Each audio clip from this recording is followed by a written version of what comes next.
Salut. Donc J102 de mon défi des 100 jours, de ma 10e saison de mon défi des 100 jours spécial autodiscipline. Donc c'est l'heure du bilan. Voilà. Euh, alors je vais te redonner déjà l'objectif de cette saison. J'avais posé comme intention, donc le 1er août, quand ma saison a commencé, de mettre en place une autodiscipline douce, bienveillante et légère pour servir mon bien-être dans mon quotidien, dans tous les domaines de ma vie, que ce soit ancré sur du long terme. J'avais posé cet objectif parce que j'avais du mal à passer à l'action, j'arrivais plus à passer à l'action et je sentais que je perdais mon équilibre intérieur.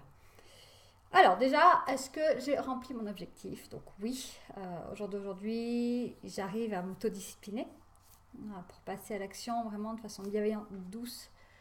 Pour moi, même s'il y a encore des choses à élargir dans cette autodiscipline.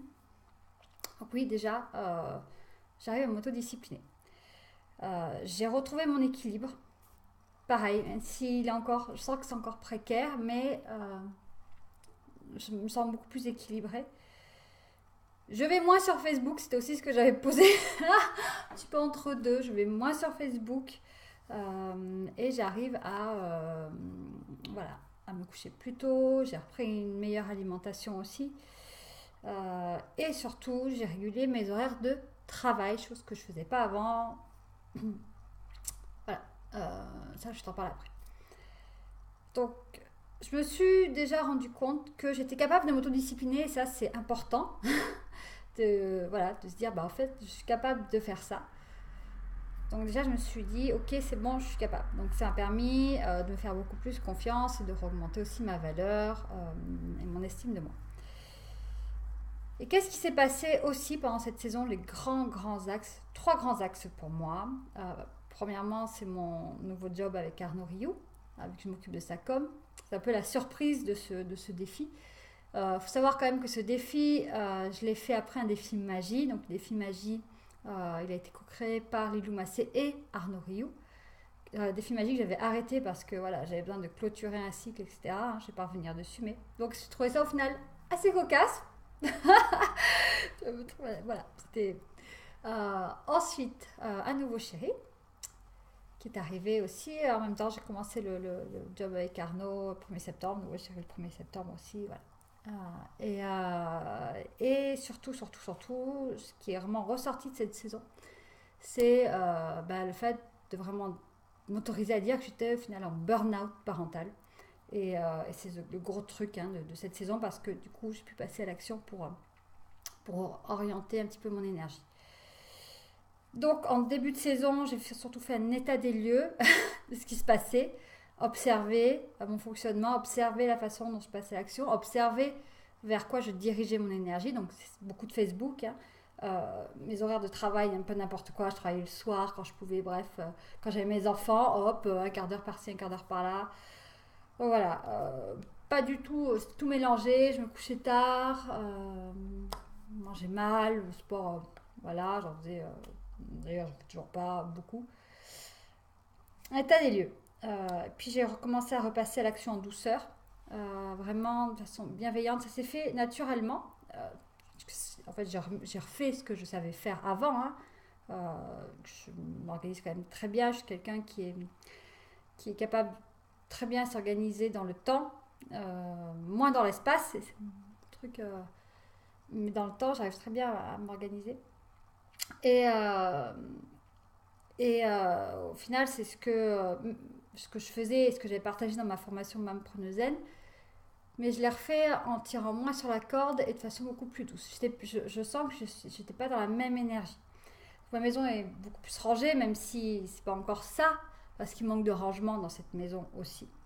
Mais elle est quand même beaucoup plus rangée, c'est moins le bazar et donc mon besoin d'ordre est nourri. J'ai vraiment eu la sensation d'avoir fait d'être passé dans un nouveau palier et de devoir reposer des bases. Et ça, c'est aussi dû aux soins collectifs de septembre, spécial incarnation. On a fait incarnation ancrage. Là, j'ai vraiment eu cette sensation de passer à un autre palier, du coup de devoir remettre sur des bases, mais des bases qui vont être beaucoup plus solides, beaucoup plus douces et beaucoup bienveillantes. Et c'est ce que j'avais posé aussi, être ancré sur du long terme, que cette routine, ces rituels soient vraiment ancrés sur du long terme. C'est pas juste de le faire moi et puis après c'est bon, le défi est terminé, ciao ciao, j'arrête. C'était vraiment ça. Et c'est vraiment ça pour moi, ce qui s'est passé intérieurement. On remet tout à zéro, on remet tout à plat. Alors c'est pour ça que c'était autant déséquilibré. Et on remet bien chaque pierre de la maison, hein, chaque brique de la maison, hop, bien à sa place, tranquillement, on les pose une par une. Voilà. Et je suis adepte, moi, vraiment des petits pas de la méthode Kaizen, où c'est vraiment un petit pas, une chose à la fois, une chose à la fois. Et c'est de cette façon-là que je suis bienveillante et douce envers moi. Voilà. Mon passage à l'action en douceur dans le quotidien. Et dans le boulot aussi, je suis arrivée aussi à me réguler. Alors, le job d'Arnaud m'aide beaucoup, beaucoup pour ça. Vraiment, ça m'a vraiment aidé à m'autodiscipliner aussi, moi, par rapport à mon propre boulot, même si ça a été difficile parce que du coup, j'avais moins de temps à y consacrer. C'est pas encore ça, mais je recommence petit à petit. Mais il y a moins de pression, il y a moins de trop d'investir son énergie de façon autant. Ça a vraiment régulé aussi ma façon dont j'investissais mon énergie. J'ai repris aussi le fait de prendre le temps, de me poser, de ralentir beaucoup. J'ai ralenti beaucoup mon rythme, plus contempler. C'est quelque chose qui me nourrit beaucoup. Hein. C'est pas la première fois que je t'en parle, mais le fait de contempler, c'est quelque chose qui m'aide énormément. Et puis, de prendre soin de moi. Et ça, c'est, comme je te disais, le burn-out, le fait de m'être rendu compte que j'étais en burn-out maternel. Il faut que je prenne vraiment soin de moi en priorité, que je mette le masque à oxygène à moi en priorité, chose que je ne faisais pas du tout, même si je prends du temps pour moi. Dans mon énergie, je la donnais, je la distribuais beaucoup aux autres, notamment à mes enfants. Donc la première chose pour prendre soin de moi, et c'est ce que vraiment m'a demandé le défi, je te le redis, c'est de mettre des mots. Donc il y a vraiment d'accepter que j'étais en burn-out, que j'avais cette souffrance aussi en moi, et de passer à l'action pour ça. Donc des massages et des soins énergétiques faits par les autres aussi, pas que par moi, mais plus réguliers. J'ai une amie qui m'a fait des complexes de fer de bac, je prends du magnésium. Voilà, je prends plus le temps, j'ai ralenti mon rythme, encore plus le temps d'être à l'écoute à l'intérieur de moi, à voir si je tire ou pas sur la corde. Et surtout, grosse remise à plat par rapport à mes enfants. Je remercie vraiment toutes les personnes qui m'ont accompagnée pour ça, je les embrasse très fort. Ce qui m'a permis aussi, donc déjà, fleur de bac, magnésium, des bains le soir avec des huiles essentielles pour diminuer cette nervosité qu'ils ont.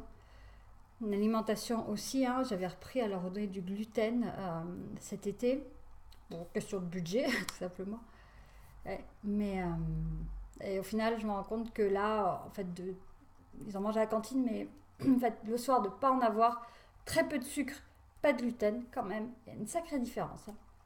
Voilà, je te le dis, si jamais tu as des enfants aussi, comme moi, magnésium et changement d'alimentation. Au final, c'est exactement ce que j'ai fait pour moi. Le sport, je suis quelqu'un de très nerveux et le sport m'a jamais vraiment aidé. Voilà, à calmer ma nervosité, c'est passé vraiment par le magnésium et par une alimentation. Et plus par le fait de ralentir, donc des choses comme la méditation, le yoga, etc. Pour réguler mon énergie intérieure. Donc, bien, grosse remise à plat, m'autoriser à prendre mettre mon énergie plus pour moi que pour mes enfants. Voilà, maintenant que ça s'est posé, que c'était beaucoup plus doux, quelque chose était un peu mieux équilibré. Cet été, au final, au tout début de cette saison, j'ai vraiment posé l'intention de orienter mon énergie pour moi, de faire les choses pour moi. Et donc après, il y a mon chéri aussi qui est arrivé. Donc ça n'a pas été évident pour eux. Il y a quand même eu une période de réajustement qui était assez difficile en septembre aussi. Du coup, voilà, j'ai dû passer cette période-là qui était un petit peu dure. Voilà. Donc, me faire passer en priorité, moi. quelque chose que j'ai encore beaucoup de mal à faire. C'est pas dans mon chemin de fonctionnement, c'est pas ce qu'on m'a appris, donc j'apprends à me faire passer en priorité. Donc comme je l'ai dit, j'ai aussi appris à recentrer, à rediriger mon énergie, réorienter mon énergie pour des choses pour moi. Je passais beaucoup de temps au final à m'occuper de mes enfants, mais à devoir canaliser leur énergie, ce qui les aide pas. Hein. Du coup, si je le fais, ils savent pas le faire. Moi, c'est ce que je leur demande maintenant. Je leur dis, voilà, je leur demande d'apprendre à canaliser leur énergie, chose qu'ils savent faire, ils le font à l'école. Donc maintenant, je demande aussi qu'ils le fassent dans le quotidien et on leur demande des petits trucs aussi. Et de canaliser leur violence aussi, hein, de ne pas la vomir sur l'autre, de canaliser aussi leurs émotions, de ne pas les vomir sur l'autre. Donc on apprend à faire ça. Ils savent faire, ils trouvent leurs petits trucs en fait. En fait, je me rends compte qu'ils ont tous les outils. J'avais juste à leur demander, là, tu canalises ton énergie. Ils savent très bien le faire. Et donc le fait que je passe moins de temps à canaliser, à devoir m'occuper de leurs disputes aussi entre eux, j'ai plus de temps au final pour faire des choses pour moi, quoi, tout simplement. Et ça, c'était vraiment le gros truc. Voilà. M'écouter aussi intérieurement, notamment voir si je tire sur la corde ou pas. Ça, c'est aussi important. Avant, j'avais pas forcément cette écoute-là. Donc, voir si je tire sur la corde. Et me poser la question, est-ce que là, je suis bienveillante pour moi aussi quand je fais ça. Fin de saison, là, ce qui vient, c'est que je me rends compte que je me soucie beaucoup des autres. J'angoisse beaucoup pour les autres, en fait. Je me fais énormément de soucis, ça c'est aussi l'effet fleur de bac. Que je me fais, et que du coup, pareil, j'oriente mon énergie vers l'autre en faisant du souci. Et alors que, voilà, je l'empêche aussi de trouver une solution par lui-même en faisant ça. C'est toujours un peu le rôle du sauveur. Mais il y a quelque chose de l'ordre, je me fais du souci pour l'autre. Et avec une grosse perte d'énergie. Donc là, je suis en train d'explorer ça en cette fin de saison. Voilà. Donc là où j'ai envie de m'améliorer encore, continuer à me coucher plus tôt, toujours moins de Facebook, l'alimentation encore, des choses à revoir, mais surtout la lecture, le sport et essayer d'arriver à trouver des moments pour jouer avec mes enfants tous les jours. On a vraiment des sorties, on fait pas mal de choses ensemble le week-end, mais dans le quotidien, c'est un peu difficile de trouver du temps pour jouer quelques instants avec eux. Je le trouve, mais pas tout le temps. Donc c'est des choses que j'aimerais vraiment, sur lesquelles j'aimerais avancer. Voilà, saison super positive. Je suis encore ravie. Je clôture donc cette 10e saison, prochaine saison. Défi argent en janvier. Trop hâte. Je te fais des gros bisous. Et je te dis à très vite. Ciao, ciao.